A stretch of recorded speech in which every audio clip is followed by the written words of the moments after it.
Welcome back to the channel, everybody. So, Virgil van Dijk is the new Liverpool captain and Trent is the vice captain. My thoughts on this are, I think Van Dijk was the most obvious choice to become captain. I think he was the favourite also to become captain. I do think as well, prior to obviously the announcement, we saw him lifting that trophy at the weekend after we beat Leicester, so that was an indication as well. I like the fact that Trent's the vice captain because he's now obviously going to step up once Van Dijk leaves or potentially Van Dijk stays, but just is not captain anymore. The only other person I thought could have potentially been captain was Robbo, and that was something I was thinking over the past few days. But again, as I say, Van Dijk was the most obvious choice.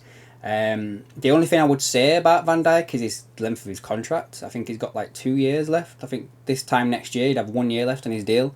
So you would hope that potentially there's a new deal coming for him. And this is not just a short stint as captain. Do you know what I mean?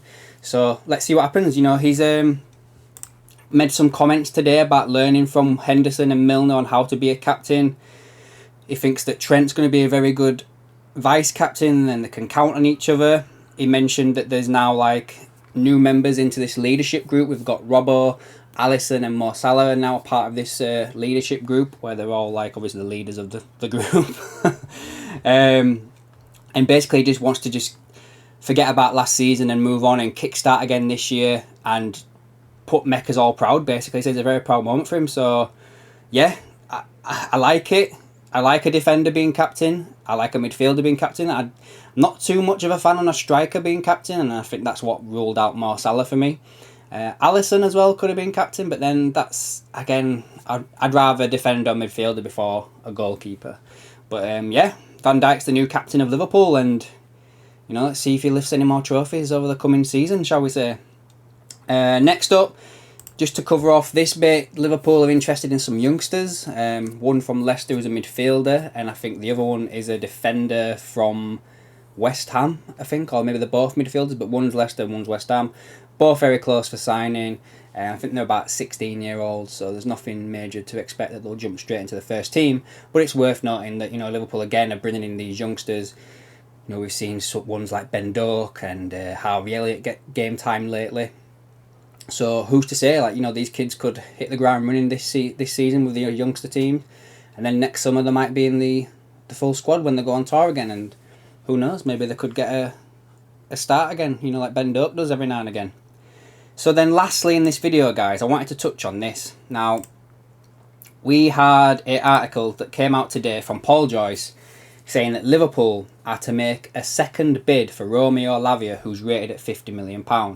So I'm going to read the article to you and we'll take it from there.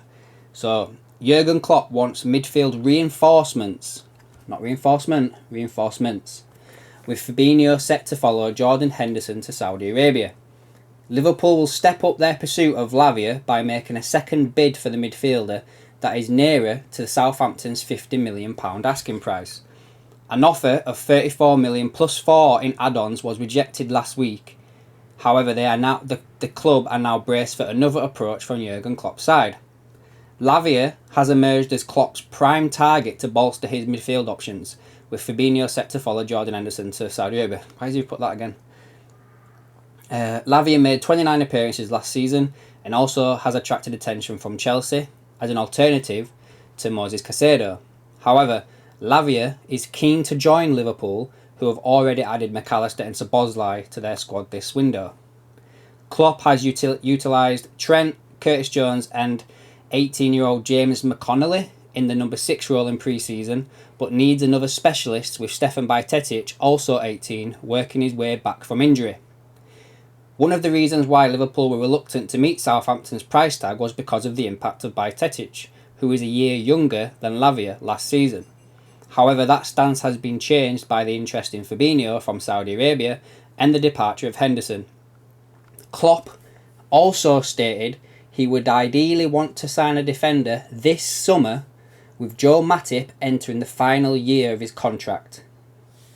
And it just goes on to say Liverpool beat Leicester 4-0 on Sunday, with a game against Bayern Munich on Wednesday to bring an end to their pre-season stay in Singapore. Now, what I'd like to show you now, I'm going to put a picture up, an image around here somewhere, of this tweet, is 2 days ago, Actually, what date are we on? 31st. 3 days ago now, this one. Belgium journalist Sasha Tavolieri.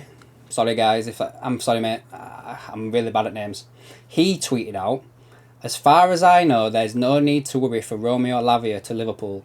Reds were busy to close the Fabinho deal today, and every part involved were waiting for this deal to be done before a new movement after yesterday morning's verbally bid of around 45 million. Deal, bonus included." His English is pretty bad. "Things are taking their time, but there's a confidence, as from LFC, than at the Saints. A deal would be done. More news soon after another onslaught from the Reds." So basically he said 3 days ago that Liverpool were going to put a bid in of 45 million. We then had a tweet today, again from Fabrizio Romano, saying that Liverpool's new bid is going to be 40 million plus 5 in add-ons, 45. So this guy was on it 3 days ago, guys. Now, we've heard a lot of this today because I personally think, guys, this shows that as much as we think Paul Joyce is reliable, yeah, and he is, because basically when he says something, the club has told him something, right? But there's no sort of journalism there. There's no reporting there. Do you know what I mean? There's no scoops.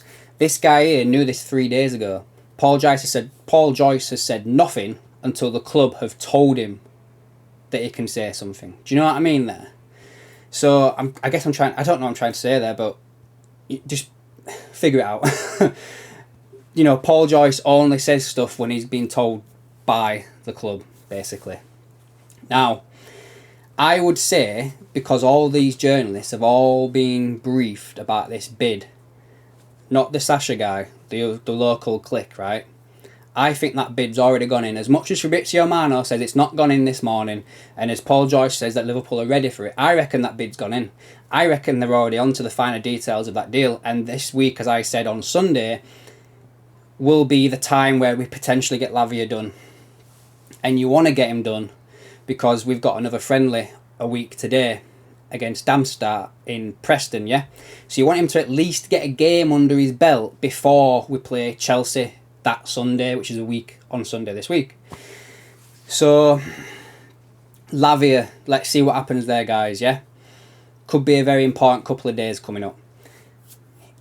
Important to note, in that article, Paul Joyce said reinforcements for midfield, plural, right? So that must mean to me that there's another midfielder coming. Now, we've been linked with a plethora of midfielders this summer. Thuram, Kone, Vega, Gravenberg, you know, there's that Andre kid as well I've mentioned a few times now from Brazil. It could be one of them. Could be. Depends how much it costs, obviously.